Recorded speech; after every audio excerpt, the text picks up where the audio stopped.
샬롬, 류 선생의 구속사 천국 열차, 유도수 목사님의 신구약 성경 파노라마를 낭독하는 시간입니다. 지금은 느헤미야 파노라마 4장입니다. 우리를 위하여 싸우시는 하나님. 분석 도표를 작성하는 데 있어서 가장 중요한 점은 그 장, 4장의 중심 주제를 관찰하여 정하는 일입니다. 이는 분석 도표를 위해서만 그러한 것은 아닙니다. 설교를 작성할 때도 마찬가지입니다. 그런데 이 중심 주제를 정한다는 것이 말같이 쉬운 일이 아니요. 하루아침에 되는 것도 아닙니다. 많은 영과 노력이 따를 수밖에 없습니다. 그래서 이렇게도 정했다가 저렇게도 정했다가 하게 됩니다. 그렇다고 자신이 정한 주제가 절대적이요 답은 하나라고 고집을 부려서도 아니 됩니다. 보는 관점과 은혜의 분량에 따라서 다르게 볼 수도 있기 때문입니다. 중심 주제를 정하였으면 문단 나누기를 합니다. 성경에 나누어 놓은 것을 참고로 하면 도움이 됩니다. 그런 후에는 문단의 제목들을 정합니다. 이 작업이 중요한데 문단의 제목들은 전체 주제와 연관이 되어야만 하기 때문입니다. 그래야만 주제를 중심으로 모든 말씀이 집중되게 됩니다. 이렇게 할 때 설교 말씀의 주제가 뚜렷이 부각이 될 수가 있습니다. 만일 이 작업에 실패한다면 설교가 산만해져서 설교자 자신은 소리 높여 외치지만 성도들은 무슨 설교를 들었는지 정리가 되지 않는 것입니다. 전체 주제만 제대로 정했다면 단원의 제목을 정하기는 별 어려움이 없을 것입니다. 이제 도표를 보면서 설명을 드리겠습니다. 저는 느헤미야 4장의 중심 주제를 20절에서 말씀하고 있는 우리 하나님이 우리를 위하여 싸우시리라로 보았습니다. 이는 느헤미야의 믿음만은 아닙니다. 여호수아도 임종을 앞둔 설교에서 너희 중 한 사람이 1000명을 쫓으리니 이는 너희 하나님 여호와 그가 너에게 말씀하신 것 같이 너희를 위하여 싸우심이라고 여호수아서 23장 10절 격려하고 있는 것입니다.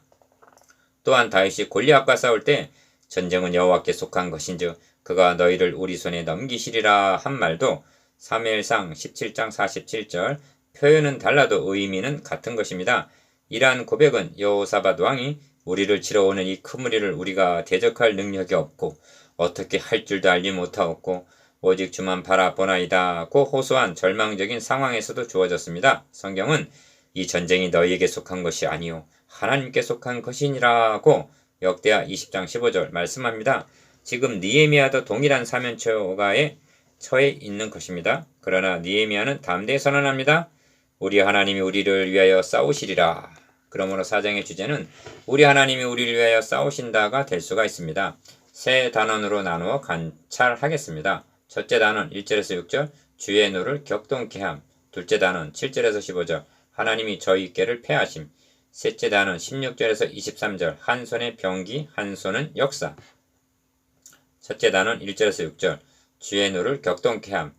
산발랏이 우리가 성을 건축한다 함을 듣고 크게 분노하여 유다 사람들을 비웃으며 1절 본문을 읽으시면서 단원의 제목을 어떻게 정하면 좋겠는가를 관찰해 보십시오. 전체 주제도 그렇습니다만 단원의 제목도 가능한 한 본문에서 인용하는 것이 좋습니다. 본 단원의 내용은 산발롯이 우리가 성을 건축한 다음을 듣고 크게 분노하여 비웃는 내용입니다. 1절 이 미약한 유다 사람들이 하는 일이 무엇인가? 스스로 견고하게 하려는가? 그들이 건축하는 돌 성벽은 여호가 올라가도 곧 무너지리라 하더라고 조롱합니다. 2절 3절 그들이 결과적으로는 누구를 향하여 분노하며 비웃는 것이 됩니까? 우리를 위하여 싸우시는 하나님을 향해서 그리한 것입니다. 열왕기하 19장을 보면 히스기야 왕 때 아수르의 대군이 침략해옴을 대하게 됩니다. 적장 랍사게가 기고만장하여 하나님의 군대를 회방합니다. 이때 하나님께서 이사야 선지자를 통해서 말씀하십니다. 너가 누구를 꾸짖었으며 비방하였느냐? 누구를 향하여 소리를 높였으며 눈을 높이 떴느냐? 이스라엘의 거룩한 자에게 그리하였도다. 열왕기하 19장 22절 느헤미야는 기도합니다. 우리 하나님이여 들으시옵소서.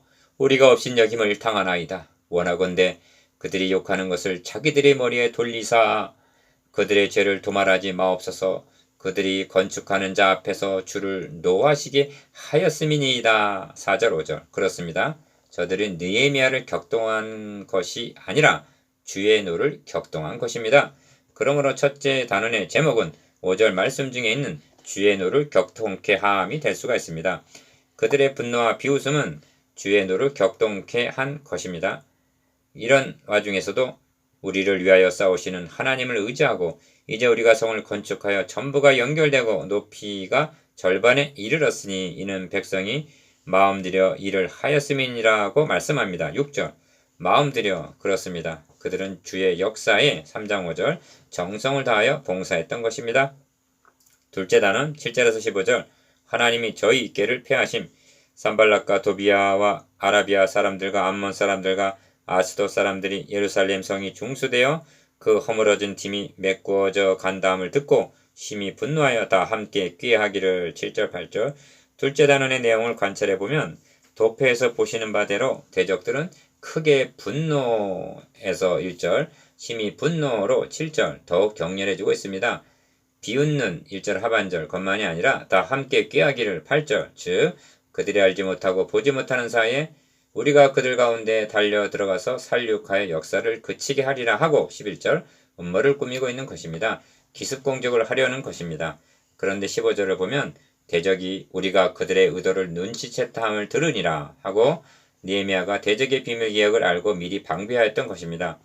이는 하나님이 그들의 꾀 작전을 패하셨기 때문입니다. 15절 중반절 그러므로 둘째 단원의 제목은 우리를 위하여 싸우시는 하나님이 저희 궤를 패하심이 되는 것입니다. 느헤미야는 주의 역사에 마음들의 역사하는 하나님의 백성들을 격려합니다. 너희는 그들을 두려워하지 말고 지극히 크시고 두려우신 주를 기억하고 너희 형제와 자녀와 아내와 집을 위하여 싸우라. 14절 여기 주목해야 할 말씀이 있습니다. 우리는 3장의 주제를 주의 역사로 정한 바가 있습니다. 3장 5절 그리고 백성들이 주의 역사에 마음들여 일을 하고 있었던 것입니다. 4장 6절 그런데 느헤미야는 백성들을 향하여 하나님을 위하여 싸우라 하는 말 대신에 너희 형제와 자녀와 아내와 집을 위하여 싸우라고 격려하고 있음을 대하게 됩니다. 이 점이 중요합니다. 하나님의 교회와 하나님의 자녀들의 가정은 둘이 아니요 하나라는 깨달음입니다. 어떤 분은 가정의 중요성을 강조하기 위하여 하나님께서 태초에 교회를 세우신 것이 아니라 가정을 세우셨다고 말합니다. 그러나 이것은 정확한 관찰은 아닌 것입니다. 그것은 가정이자 곧 최초의 교회였습니다. 아담이 가정을 지키지 못하고 성벽이 무너지자 하나님의 나라가 파괴되었던 것입니다. 하나님의 나라를 위하여 선한 싸움을 싸운다는 것은 곧 너희 형제와 자녀와 아내의 집을 위하여 싸우는 싸움도 되는 것입니다. 잘못된 가르침은 교회와 가정, 주님과 가족을 대립적인 구조로 만들어 싸움을 붙이려고 합니다. 그러나 성경은 말씀합니다. 아내들이여 자기 남편에게 복종하기를 주께 하듯 하라. 남편들아 아내 사랑하기를 그리스도께서 교회를 사랑하시고 그 교회를 위하여 자신을 주신같이 하라. 에베소서 5장 22절 25절 성도들에게 있어서는 가정은 작은 교회요 교회는 큰 가정입니다. 가정들이 건강해야만 가정들의 모임인 교회가 건강할 수가 있는 것입니다. 가정이 행복하여야만 교회가 행복한 것입니다. 하나님의 백성들에게는 교회를 지키는 것이 가정을 지키는 것이 됩니다. 형제와 자녀와 아내와 집을 위하여 싸우는 것이 또한 하나님의 나라를 위하여 싸우는 것입니다. 셋째 단어 16절에서 23절 한 손의 병기 한 손은 역사 그때로부터 내수아 사람들의 절반은 일하고 절반은 갑옷을 입고 창과 방패와 활을 가졌고 민장은 유다 온 족속의 뒤에 있었으며 성을 건축하는 자와 짐을 나르는 자는 다 각각 한 손으로 일을 하며 한 손에는 병기를 잡았는데 16절 17절 9절에서는 우리 하나님께 기도를 드리고 있습니다. 15절은 하나님이 그들의 꾀를 패하셨다고 말씀합니다. 20절에서는 하나님이 우리를 위하여 싸우시리라 하십니다. 그렇다면 우리들은 가만히 있기만 하면 되는 것입니까? 아닙니다. 절반은 역사하고 절반은 갑옷을 입고 방비합니다. 한 손으로 일을 하며 한 손에는 병기를 잡고 있습니다. 여기 두 방면의 싸움이 있습니다. 첫째는 하나님이 우리를 위하여 싸우시리라는 싸움이 있습니다. 둘째는 너희 형제와 자녀와 아내와 집을 위하여 싸우라는 싸움이 있습니다. 14절 하반절 여기에 중요한 조화와 균형과 연합이 있는 것입니다. 궁극적으로 선한 싸움은 여호와의 전쟁입니다. 그러나 하나님께서는 인간을 의의 병기로 삼으셔서 싸우시는 것입니다. 여기에 하나님의 주권과 인간의 책임이 있습니다. 누군가가 저에게 기독교가 무엇이오? 라고 묻는다면 나는 이렇게 대답할 것입니다. 나는 주님 안에, 주님은 내 안에. 그렇습니다. 우리의 옛사람은 주님 안에서 죽었습니다. 그리고 이제는 주님이 내 안에서 거하시는 것입니다. 엔 크리스토를 강조한 바울은 헬라어죠. 그리스어 이를 위하여 나도 내 속에서 능력으로 역사하시는 이의 역사를 따라 힘을 다하여 수고하노라고 증언합니다. 골로새서 1장 29절 엔그리스도는 그리스도 안에서의 뜻입니다.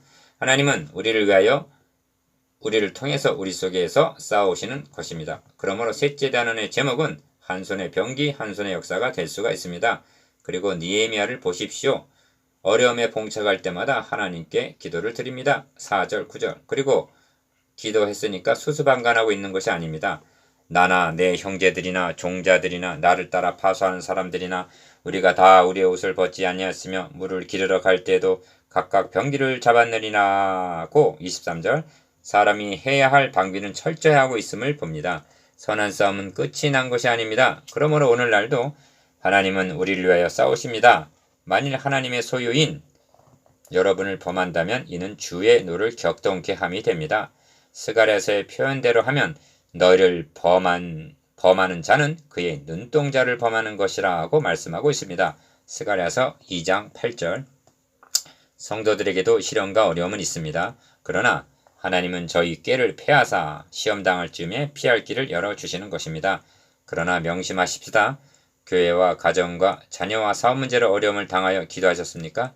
연회는 한 손에는 병기, 한 손은 역사의 정신으로 내가 해야 할 일이 무엇인가 결단하고 헌신하십시다.